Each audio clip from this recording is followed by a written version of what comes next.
ಕನ್ನಡ ಚಿತ್ರರಂಗ ಒಂದು ತಿಂಗಳು ಸ್ತಬ್ಧವಾಗುತ್ತಂತೆ, ಹೌದಾ? ಕನ್ನಡ ಪಿಕ್ಚರ್ ಅರ್ಪಿಸುವ ವಿಶೇಷ ಕಾರ್ಯಕ್ರಮಕ್ಕೆ ಸ್ವಾಗತ. ನಿನ್ನೆ ಸಂಜೆಯಿಂದ ಬಹಳಷ್ಟು ಕಡೆ ಈ ಒಂದು ಚರ್ಚೆ ದೊಡ್ಡ ಮಟ್ಟದಲ್ಲಿ ಸುದ್ದಿ ಆಗ್ತಾ ಇದೆ. ಕನ್ನಡ ಚಿತ್ರರಂಗ ಒಂದು ತಿಂಗಳು ಸ್ತಬ್ಧವಾಗುತ್ತಂತೆ. ಕನ್ನಡ ಚಿತ್ರರಂಗದ ಎಲ್ಲ ಕಾರ್ಯಚಟುವಟಿಕೆಗಳು ಒಂದು ತಿಂಗಳು ನಿಲ್ಲಿಸ್ತಾರಂತೆ. ಹಾಗಿದ್ದರೆ ಚಿತ್ರೀಕರಣದಲ್ಲಿರುವಂತಹ ಸಿನಿಮಾಗಳ ಗತಿಯೇನು, ಹಾಗೂ ಚಿತ್ರೀಕರಣಕ್ಕೆ ಪಾಲ್ಗೊಂಡಂತಹ ಎಲ್ಲ ಕಲಾವಿದರ ಬದುಕೇನು, ಹಾಗೂ ಅದಕ್ಕೋಸ್ಕರ ದುಡ್ಡು ಹಾಕಿದಂತಹ ನಿರ್ಮಾಪಕರ ಒಂದು ಫೀಲ್ ಏನು, ಜೊತೆಗೆ ಎಲ್ಲದಕ್ಕೂ ಕಾರಣೀಭೂತವಾಗಿ ಕೆಲಸ ಮಾಡ್ತಿರುವಂತಹ ತಂತ್ರಜ್ಞರ ಮುಂದಿನ ಭವಿಷ್ಯ ಏನು, ಈ ಎಲ್ಲ ವಿಚಾರಗಳ ಬಗ್ಗೆ ಕನ್ನಡ ಪಿಕ್ಚರ್ ಒಂದು ಅವಲೋಕನವನ್ನು ಮಾಡಿದಾಗ ತುಂಬ ಜನ ಸೀನಿಯರ್ಸ್ ಮಾತಾಡ್ತಾರೆ. ಕನ್ನಡ ಚಿತ್ರರಂಗ ಈ ರೀತಿಯಾಗಿ ಸಡನ್ನಾಗಿ ಒಂದು ತಿಂಗಳು ಶಟ್ಡೌನ್ ಆದರೆ, ಸ್ತಬ್ಧವಾದರೆ, ಮತ್ತೆ ಓಪನ್ ಆದ ನಂತರ ಕಾರ್ಯಚಟುವಟಿಕೆಗಳಿಗೆ ಎಫೆಕ್ಟ್ ಆಗುತ್ತೆ. ಅಂದರೆ ಬರ್ತಿರುವಂತಹ ಆಡಿಯನ್ಸ್ಗಳ ಸಂಖ್ಯೆ ಕೂಡ ನಾವಾಗೇ ಕಡಿಮೆ ಮಾಡ್ದಂಗೆ ಆಗುತ್ತೆ ಅನ್ನುವಂತಹ ಒಂದು ನಿರ್ಧಾರ ಒಂದಷ್ಟು ಜನ ಮಾತಾಡಿದ್ರೆ. ಒಂದಷ್ಟು ಜನ ಮಾತಾಡ್ತಾರೆ ಎಸ್, ಒಂದು ತಿಂಗಳು ಕ್ಲೋಸ್ ಆದರೆ ಒಳ್ಳೆಯದು. ಯಾಕೆ ಅಂತಂದರೆ ಬಹಳಷ್ಟು ಕಡೆ ನಾವು ಮಾತಾಡುವಾಗ ಕನ್ನಡ ಇಂಡಸ್ಟ್ರಿಯಲ್ಲಿ ಇತ್ತೀಚೆಗೆ ಬಹಳಷ್ಟು ಹೊಸ ಪ್ರಯತ್ನಗಳು, ಹೊಸ ನಿರ್ದೇಶಕರು, ನಿರ್ಮಾಪಕರು ಬರ್ತಾರೆ.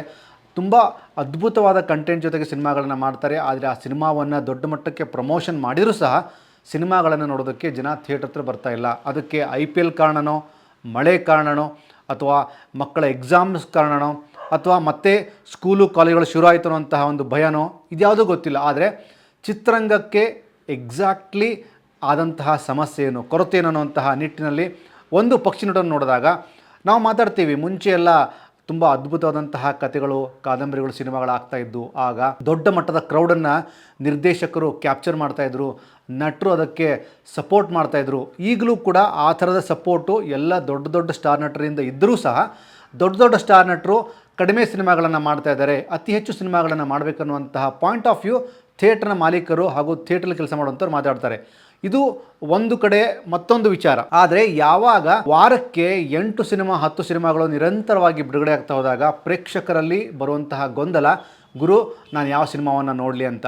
ಇದು ಸಾಮಾನ್ಯವಾಗಿ ಎಲ್ಲ ಚಿತ್ರರಂಗಕ್ಕೂ ಅಪ್ಲೈ ಆಗುತ್ತೆ. ಇದು ಬರೀ ಕನ್ನಡಕ್ಕೆ ಮಾತ್ರ ಅಲ್ಲ, ತಮಿಳು, ತೆಲುಗು, ಮಲಯಾಳಂ, ಹಿಂದಿಲಿ ಕೂಡ ಈ ಒಂದು ಸಮಸ್ಯೆ ನಡೀತಾ ಇದೆ. ಬಟ್ ಯಾವಾಗ ಒಂದು ತಿಂಗಳ ಕಾಲ ಚಿತ್ರರಂಗವನ್ನು ಸ್ತಬ್ಧ ಮಾಡೋಣ ಅನ್ನುವಂತಹ ಡಿಸ್ಕಷನ್ ನಡೀತಾ ಇದೆಯೋ, ಅಲ್ಲಿಂದ ನಮಗೆ ಬಂದಂತಹ ಒಂದಷ್ಟು ಮಾಹಿತಿ ಅಂತಂದರೆ, ಒಂದಷ್ಟು ಜನ ಹೇಳ್ತಾರೆ ಇಲ್ಲ, ಇದು ಯೂಶಲಿ ಸಮಸ್ಯೆ ಆಗುತ್ತೆ. ಈಗಾಗಲೇ ಚಿತ್ರೀಕರಣದಲ್ಲಿರುವಂತಹ ಸಿನಿಮಾಗಳು ನಿಂತು ಹೋದಾಗ ಒಂದು ತಿಂಗಳು ಶಟ್ಡೌನ್ ಆತಂತಂದರೆ ಅವ್ರಿಗೆ ಕಷ್ಟ ಆಗುತ್ತೆ. ಅದಕ್ಕೆ ದುಡ್ಡನ್ನು ಇನ್ವೆಸ್ಟ್ ಮಾಡಿರ್ತಾರೆ. ಈ ಥರದ ಮೈಂಡ್ಸೆಟ್ಟಲ್ಲಿ ಇಲ್ಲಿ ಪ್ಲಸ್ಸು ಇದೆ, ಮೈನಸ್ಸು ಇದೆ. ಆದರೆ ನಾವು ಜನರಲ್ಲಾಗಿ ಮಾತಾಡೋದಾದರೆ ಇಲ್ಲಿ ಕ್ವಾಲಿಟಿ ಕಂಟೆಂಟ್ಗಳು ಅತಿ ಹೆಚ್ಚು ಬರಬೇಕನ್ನುವಂಥದ್ದು ಒಂದು ಕಡೆಯ ವಾದ. ಆದರೆ ಆ ಕ್ವಾಲಿಟಿ ಕಂಟೆಂಟ್ ಸಿನಿಮಾಗಳು ಬಂದಾಗ ಪ್ರೇಕ್ಷಕರು ಸಹ ಇಲ್ಲಿ ಥಿಯೇಟ್ರ್ ಹತ್ರ ಬರಬೇಕು.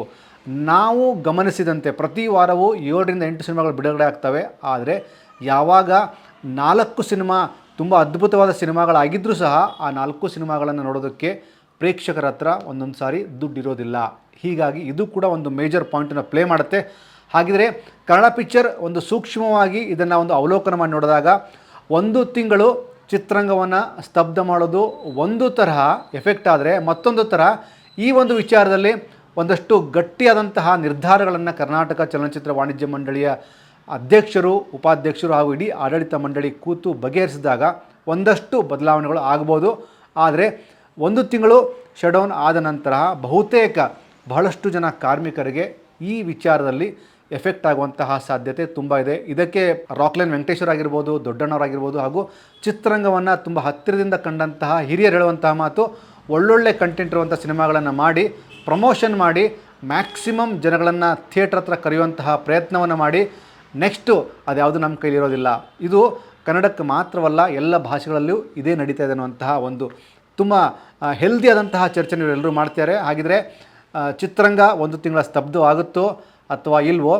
ಸಪೋಸ್ ಏನಾದರೂ ಸ್ತಬ್ಧ ಆದರೆ ವಾಣಿಜ್ಯ ಮಂಡಳಿಯವರು ಯಾವ ರೀತಿಯಾದಂತಹ ನಿರ್ಧಾರಗಳನ್ನು ತೆಗೆದುಕೊಳ್ತಾರೆ, ಅಥವಾ ಸ್ತಬ್ಧವಾಗದೇ ಹೋದರೆ ಯಾವ ರೀತಿಯಾದಂತಹ ಡಿಸ್ಕಷನ್ಗಳನ್ನು ಚಿತ್ರತಂಡ ಜೊತೆ ಮಾತಾಡಿ ಒಳ್ಳೆಯ ಸಿನಿಮಾ ಮಾಡೋದಕ್ಕೆ ವಾಣಿಜ್ಯ ಮಂಡಳಿಯವ್ರ ಕಡೆಯಿಂದ ಹಾಗೂ ಕನ್ನಡ ಚಿತ್ರರಂಗಕ್ಕೆ ಇದ್ದಂತಹ ಎಲ್ಲ ಮಹಾನ್ ವ್ಯಕ್ತಿಗಳಿಂದ ಒಂದಷ್ಟು ಸಲಹೆಗಳು ಸಿಗ್ತಾವೆ ಅನ್ನೋಂತಹ ನಿಟ್ಟಿನಲ್ಲಿ ಕನ್ನಡ ಪಿಕ್ಚರ್ ಈ ಒಂದು ವಿಶೇಷವಾದ ಸಂಚಿಕೆಯನ್ನು ಮಾಡ್ತಾ ಇದೆ.